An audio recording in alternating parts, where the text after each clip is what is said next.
محمود غزنوی گزر رہے تھے تو ایک بوڑھے کو دیکھا، اس کے ہاتھ کامتے ہیں تو پھر بھی وہ زمین کھود رہا ہے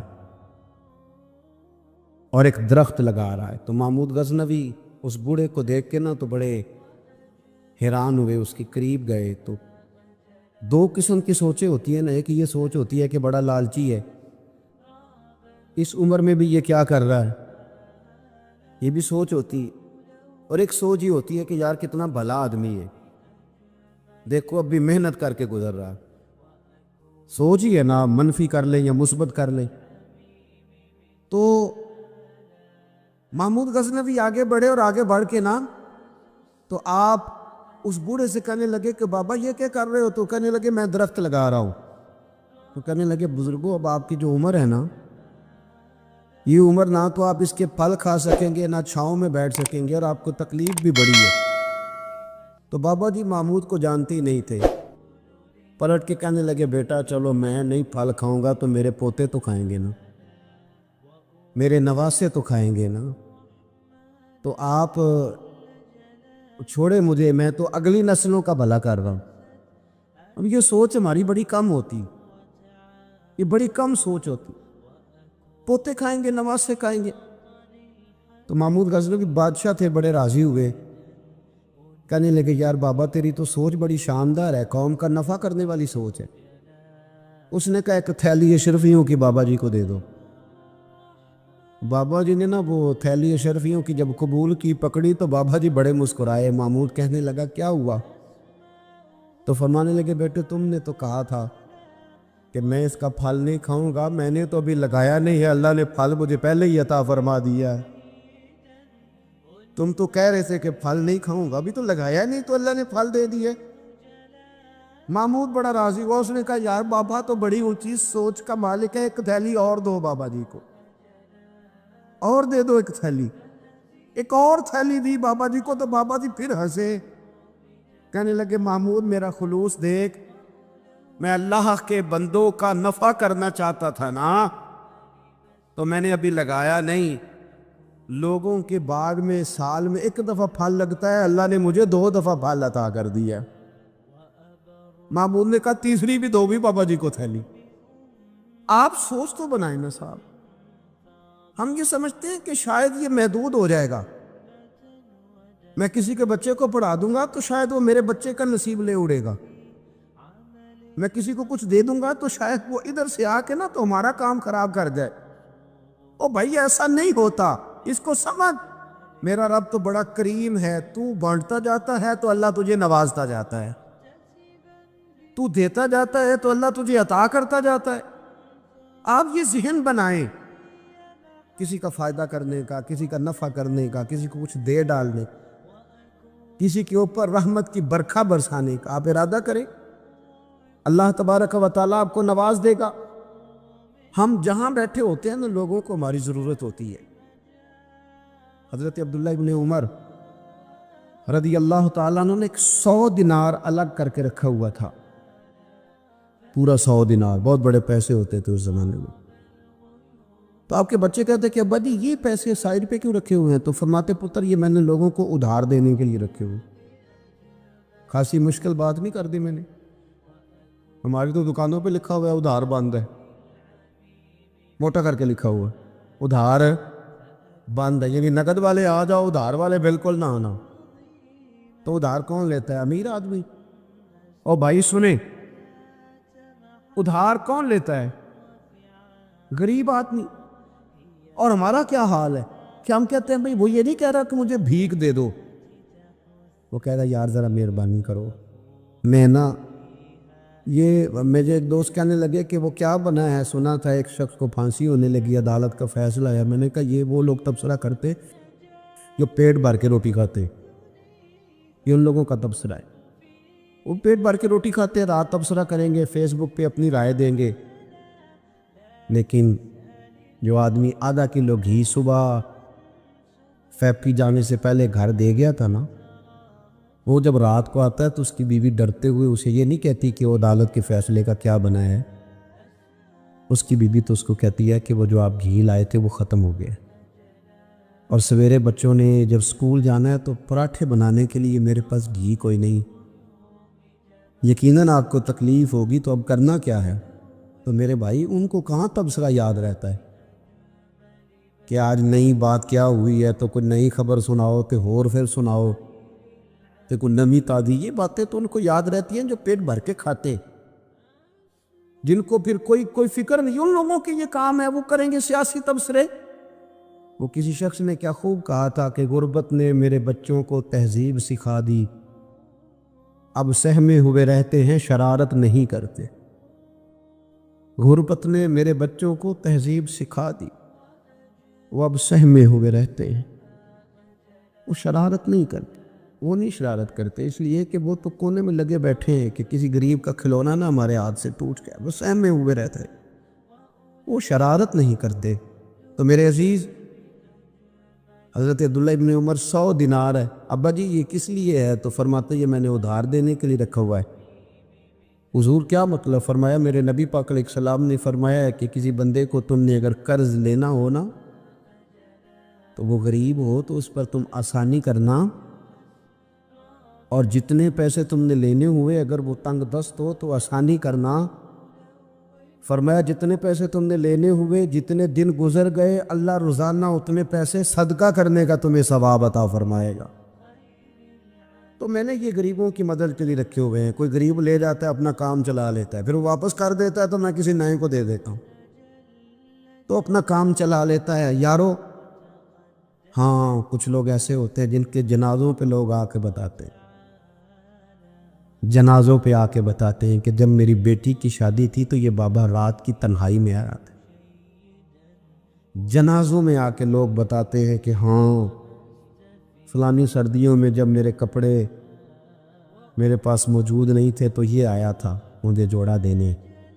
اور پھر لوگ بہت بڑے پروفیسر، لیکچرار، عالم فاضل آ کے بتاتے میرے پاس کتابوں کے پیسے کوئی نہیں ہوتے تھے، اور یہ مرد کلندر تھا جو ہر امتحان سے پہلے آتا تھا اور آ کے مجھے کہتا تھا کہ یہ پیسے رکھ لو، کوئی نہیں میں لے لوں گا واپس، ہو جائے۔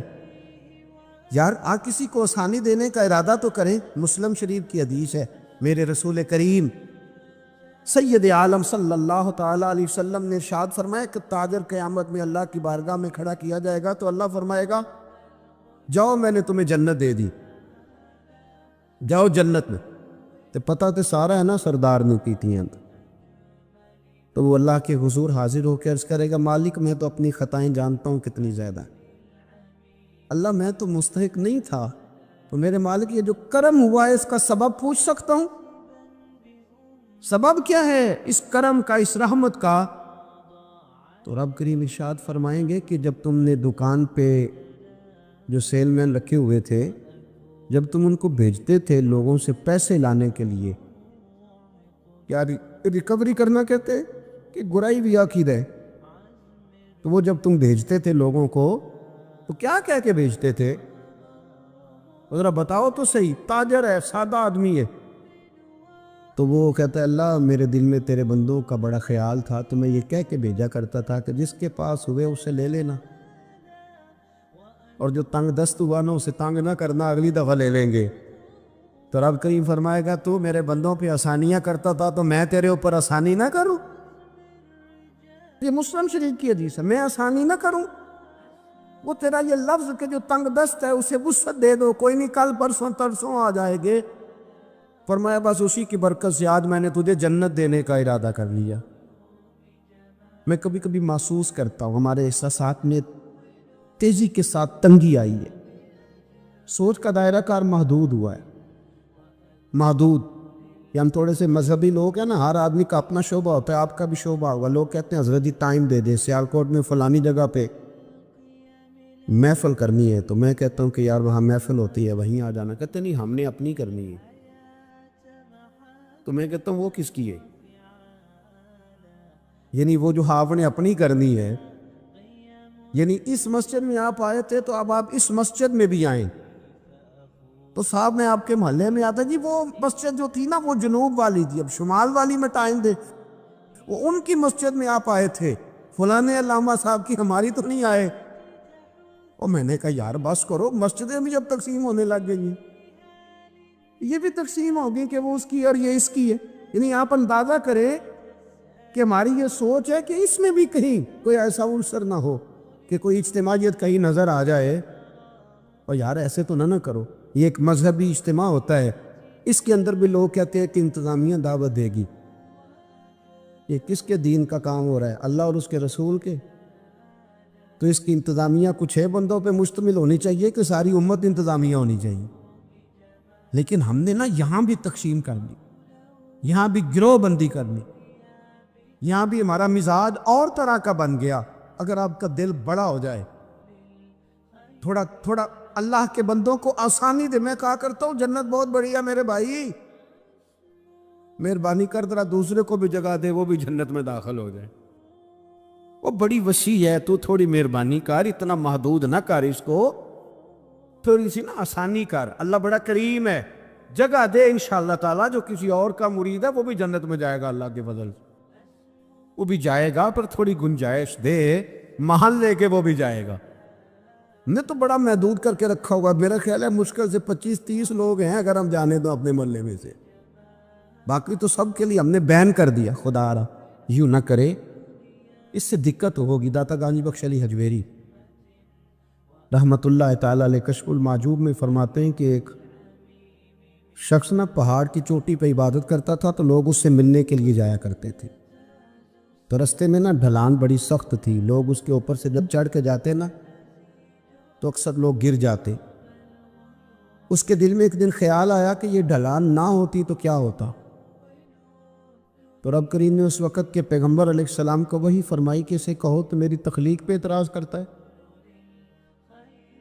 نہ ہوتا تو کیا ہوتا؟ فرمایا اسے کہہ دو کہ تیرا نام میں نے اپنے نیک بندوں کی صف سے کاٹ کر نافرمانوں کی صف میں لکھ دیا۔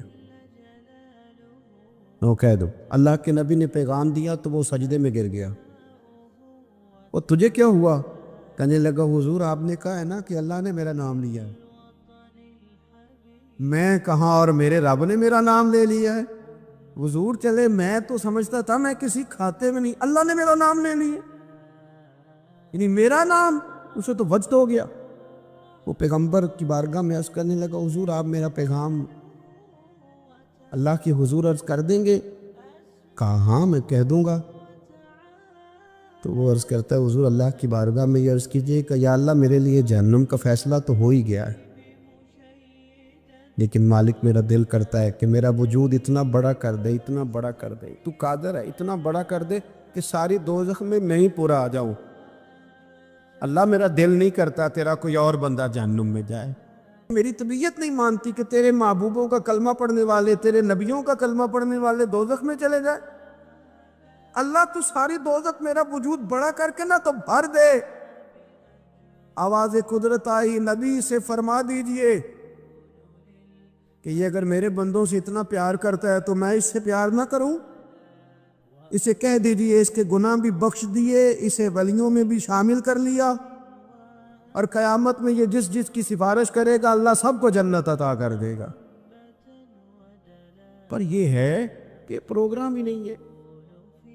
اتنی محدود سوچ، تھوڑا تھوڑا پیار کریں، تھوڑی تھوڑی محبتوں میں وسعت لائیں، آپ تھوڑا شوق جمع کریں اپنا، آپ یہ مزاج بنائیں کہ مجھے اللہ کے بندوں سے محبت کرنی ہے۔ علامہ اقبال کہنے لگے خدا کے بندے تو ہیں ہزاروں، اور بنوں میں پھرتے ہیں مارے مارے، میں تو اس کا بندہ بنوں گا جس کو خدا کے بندوں سے پیار ہوگا۔ اپنے مسلمان بھائی کے لیے اپنے دل کے اندر نرمی لائیں۔ لوگوں کی کمزوریاں دیکھیں گے تو آپ ایک منٹ بھی کسی کے ساتھ نہیں چل سکتے، اور یہ حال میرا بھی ہے اور آپ کا بھی ہے۔ تو اگر کوئی ہماری کمزوری دیکھ لیتے وہ چل سکتا ہے ہمارے ساتھ؟ میں اکثر کہا کرتا ہوں کہ اگر ہمارے ایپ کھل جائیں تو لوگ ہم سے ہاتھ نہ ملائیں۔ اگر ہمارے اندر کی باتیں کبھی باہر نکل آئیں تو شاید لوگ ہمیں ملک بدر کر دے کہ تم اس قابل نہیں ہو کہ دھرتی پہ رہ سکو۔ تو یارو اتنی کمزوریوں کے باوجود اگر اللہ نے ہماری پردہ پوشی کی ہے تو چل تو بھی کسی کی کمزوری کے باوجود اس کے ساتھ نیکی کر، تو بھی اس کی کمزوری۔ میں نے ایک ہاسپٹل میں ایک نوجوان کو دیکھا، ڈاکٹروں کے آنے پر بھی لوگ خوش ہوتے ہیں۔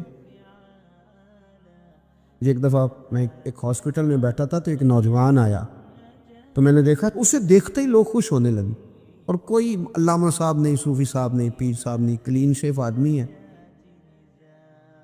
ابھی میں نے عجیب سے اس کے احوال دیکھے، وہ کسی کو کھانا دیتا، کوئی بچہ ہوتا تو اس کو ٹافیاں دیتا، کسی کو کہتا کہ وہ تیری رپورٹ آ گئی، یا کچھ بھی نہیں آیا تو ایسے ہی ٹینشن لے رہا۔